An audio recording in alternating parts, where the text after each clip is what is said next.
Sometimes we get a watch in the hand that resembles an artwork rather than a proper functioning tool.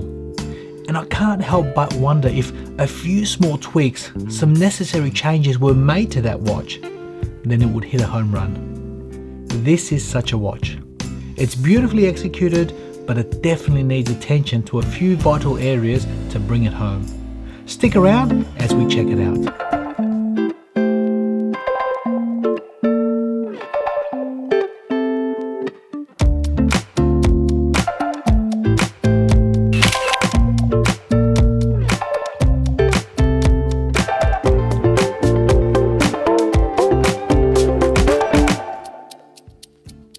Welcome back to the channel, guys. As you can see here, we've got a watch. It's a prototype. It's been sent out to the channel. We don't have to send this one back. They've asked me to keep it for the channel for review. And I tell you what, guys, it's a very interesting watch. I love its look. I love the Art Deco markers, the color of that blue. It's not without its flaws, though. It does require quite a bit of attention, I think, in areas that will basically make it a more functional piece.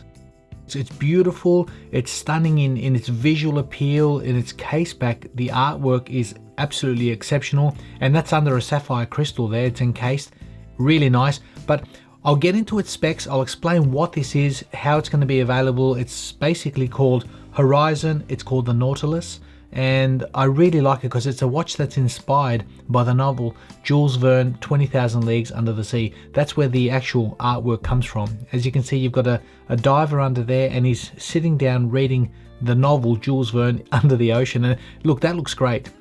Because it's encased under sapphire, it actually looks like he's in an aquarium, and you could tap on that glass and get his attention.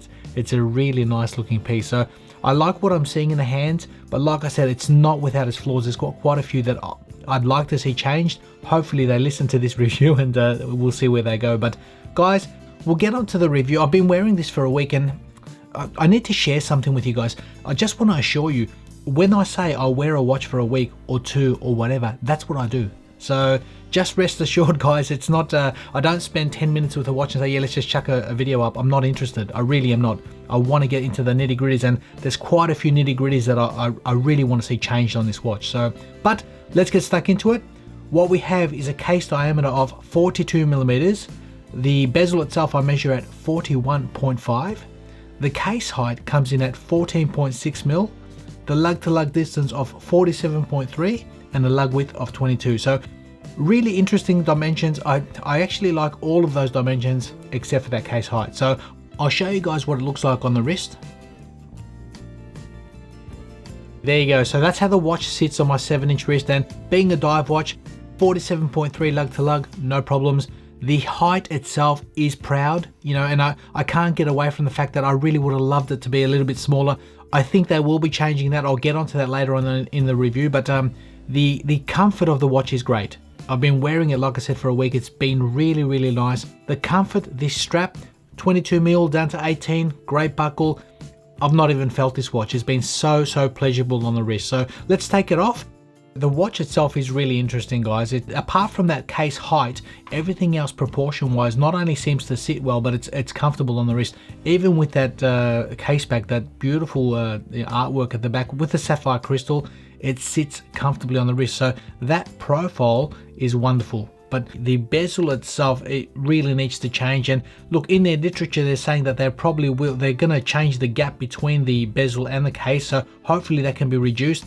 Hopefully we can get a smaller watch. But the dial itself is stunning. The color of this blue is just, it's like a turquoise. It's just really gorgeous. It really is, guys. It's got a depth and a beautiful, classy appearance about it. And I think they've done great with the fact that you've got it 9, 6, and 3. You've got these Art Deco markers. They're stunning. They really are. They're all lume filled, by the way. There's a lume in every single marker, as well as that bezel. But if you have a look at the 4 o'clock, I'll get the hand out the way, and this is one of my gripes. If you look at those hands, you can barely see them. They're so thin and petite, you can barely see them. And especially the minute hand, it's got lume only right at the tip. And being a diver, being something, you've got a 300-meter diver here, and you want to measure the time elapsed under the ocean. Well, if your hand is loomed at the end only, you can't see where that hand is when it goes, I'll hack it, when it goes over an actual marker. So all you see in the evening will be loom loom. You can't see where that hand is. That's a real big bummer. That has to change. That minute hand has to have loom all the way down so you can see where it's pointing, or else it's lost. Even during the day, trying to read the time on this, I can't. The hands are just too fine. They're getting lost in that dial, in the darkness of that dial. The silver is getting lost, and yeah, it's something that needs to be addressed. But let's get on to the movement. We've got a NH35 movement, basically strong, robust. We'll hack it. As you can see, we can set the time to wherever we want. Start the movement again. As you can see, the second hand starts. The date complication at the 4 o'clock, which I really like. I think it's subtle, it's unique. It doesn't throw off from the balance of that dial, which is quite nice. But we can change the date there, 11th, 12th, and lock that in. Getting onto that bezel, guys, we have a ceramic bezel. It's loom filled, and as you can see, the profile of it, it's curved. As you can see there, it's gorgeous, it's stunning. So it's stepping up, but it's not higher than that sapphire crystal. So it doesn't add to the actual height of the watch. The sapphire seems to meet up with it, but again, it would have been nicer for that whole section to be a little bit lower. So the bezel itself, let me give you an action on what it feels like. A little bit of back play. It's nice, it's relatively crisp, which is good. Accuracy wise, just there. It lines up on the top, guys, as you can see, but if you look at the bottom marker and the side markers, they don't seem to line up there. You can see that doesn't line up, that doesn't really line up, neither does that one, but that one does. So that's something that again needs to be addressed. But the loom itself, I'll show you guys a loom shot. So if you look at that, the indices and the bezel seems to be loomed nicely. The hands, not so much. Not only not so much, but they're, like I said, that minute hand seems to get lost in that indice, which is not a good thing. Let's get on to the good stuff. Let's get on to the bad stuff. You know, honestly, I'm going to sum up for you guys. The good stuff of this, great color, really great color on that dial. Beautiful design, fantastic case back. Yeah, I love what they've done with that sapphire crystal on top of that. It's like tapping on an aquarium and trying to get that diver's attention as he's reading Jules Verne, 20,000 Leagues Under the Sea. So that's really nice. That is really, really nice. The 7.4mm crown, fantastic. I love it in usage. It's really good. It's perfect to grab, easy to manipulate and change the date and wind and all the rest. The strap, very premium feeling, beautiful buckle, very comfortable. It suits the watch. It sits great on the wrist because of that strap. The loom, I think nicely loomed all the way around. Nicely loomed date wheel. That date wheel is fantastic because that is loomed. So a little bit hard to read for my older eyes, but you youngsters out there will definitely read that. So that's quite cool. And basically the case design, I like the fact that what they've done with this case looks really nice, albeit it could have been a little bit thinner. But let's get on to the bad stuff, the negative. Well, I know it's a prototype, but these things definitely need to get addressed in the production model. Misaligned bezel, number one. So as you can see, it doesn't line up in these areas. Number two, that the bezel is a little bit too stiff. And I did receive correspondence from them saying that they will be rectifying that in the actual production model. So this one here, for me, I don't have a problem with the resistance. It's not, I've felt worse. This is quite nice. It's firm. It's not loose, but you're not going to knock it accidentally. So that's a good thing, but they will be addressing that regardless. There's not enough loom on the handset, and like I said, the handset itself needs to change. It really does.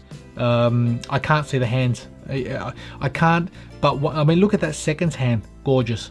Yeah, you can see it with its counterbalance. That's the thing that stands out on this dial more than the hands, and that's a shame because I can't help but wonder how beautiful and how more functional it would have been with proper hands. So that's something that maybe the team need to have a look at. And lastly, the height.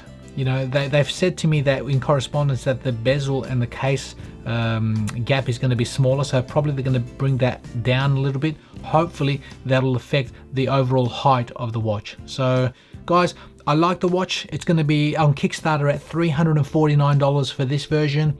They've also got a bronze version at $399. So overall, attention to detail is great. I think they've got a lovely design. I just wonder, if a slightly higher grade movement like a Sellita, you know, and a thinner case profile really would have knocked this thing out of the park. It really would have, guys, because I like the quality, the quality of you know, whoever's making these watches, whoever's producing the case and all the rest. They've really done it well. They've really done it well. So I hope you enjoyed that, guys. Thank you for watching. Leave me your comments on what you think. I'll leave all the details in the description. Thanks again, and we'll see you in the next video.